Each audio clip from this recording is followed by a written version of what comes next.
नमस्कार, घटना चक्र बुक वीडियो के इस शैक्षणिक मंच पर आपका स्वागत है। हमारा उद्देश्य है ज्ञान को सरल, स्पष्ट और सुलभ रूप में आप तक पहुंचाना। आइए आरंभ करते हैं अध्ययन और सफलता की इस यात्रा को। चलिए आज बात करते हैं मध्यकालीन भारतीय इतिहास की एक बहुत ही अहम घटना के बारे में, सिंध पर अरबों का आक्रमण। तो 712 एडी में सिंध में आखिर हुआ क्या था? इस पूरे वाक़ये को समझने के लिए हम इसकी घटनाओं, इसके पीछे की वजहों और इसकी एक ऐसी विरासत पर गौर करेंगे जिसके बारे में शायद कम ही लोग जानते हैं। देखिए, किसी भी लड़ाई को समझने के लिए ये जानना बहुत ज़रूरी है कि उस वक्त के हालात कैसे थे। तो चलिए सबसे पहले ये देखते हैं कि इस आक्रमण से ठीक पहले सिंध में क्या माहौल था। तो मैदान में दो मुख्य खिलाड़ी थे। एक तरफ था सिंध का एक स्थापित हिंदू साम्राज्य जिसकी बागडोर थी राजा दाहिर के हाथों में, और दूसरी तरफ थी मोहम्मद बिन कासिम की अगुवाई में एक बहुत ही महत्वाकांक्षी अरब सेना जो अपनी छाप छोड़ने के इरादे से आगे बढ़ रही थी। तो अब बात करते हैं उस असल टकराव की, वो लड़ाई जिसने इस पूरे इलाके का भविष्य हमेशा के लिए बदल कर रख दिया।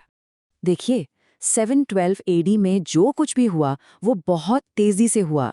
मोहम्मद बिन कासिम ने सिंध पर हमला किया, दोनों फौजों के बीच एक जबरदस्त जंग छिड़ गई और इसका जो नतीजा निकला उसने सत्ता का पूरा समीकरण ही बदल दिया।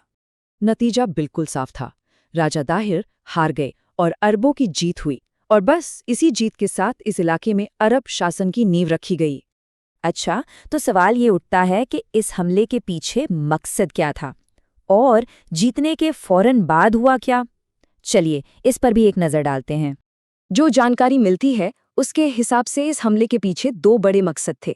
पहला, सिंध की दौलत को लूटना, और दूसरा, इस्लाम मजहब का प्रचार प्रसार करना। ये दोनों ही चीज़ें अरब सेना के लिए एक बड़ी प्रेरणा थीं।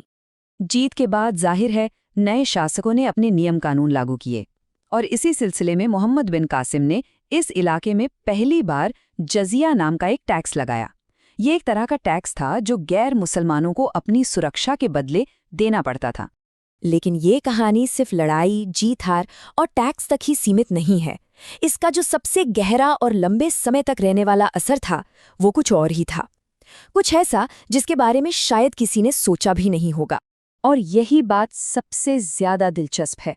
जो स्रोत हमारे पास हैं वो बताते हैं कि इस हमले का सबसे बड़ा असर सियासी या फौजी नहीं, बल्कि भारत की संस्कृति और यहाँ के लोगों के जीवन पर पड़ा। मतलब ये सिर्फ एक फौजी कब्जा बनकर नहीं रह गया। इसके बाद जो हुआ वो था दो अलग अलग सभ्यताओं के बीच ज्ञान का एक जबरदस्त लेन देन। अरब के जो विद्वान थे उन्होंने भारत के ज्ञान को बहुत गहराई से समझा और अपनाया। उन्होंने यहाँ की दवाइयाँ यानी मेडिसिन, फिलॉसफी और साइंस की पढ़ाई की। ख़ास तौर पर भारत का जो मैथ्स था जिसमें ज़ीरो और डेसिमल सिस्टम जैसी चीज़ें थीं, और यहाँ का जो शासन चलाने का तरीका था उसे उन्होंने सीखा। सच कहूँ तो ये इस पूरी जीत का एक ऐसा नतीजा था जिसकी उम्मीद किसी को नहीं थी, पर यह सबसे गहरा असर छोड़ गया। तो आखिर में ये पूरी कहानी हमें एक सवाल के साथ छोड़ जाती है कि किसी भी जीत का असली असर क्या होता है। ये हमें सोचने पर मजबूर करती है कि इतिहास की सबसे बड़ी विरासतें शायद जंग के मैदानों में नहीं, बल्कि विचारों और ज्ञान की लेन देन में मिलती हैं।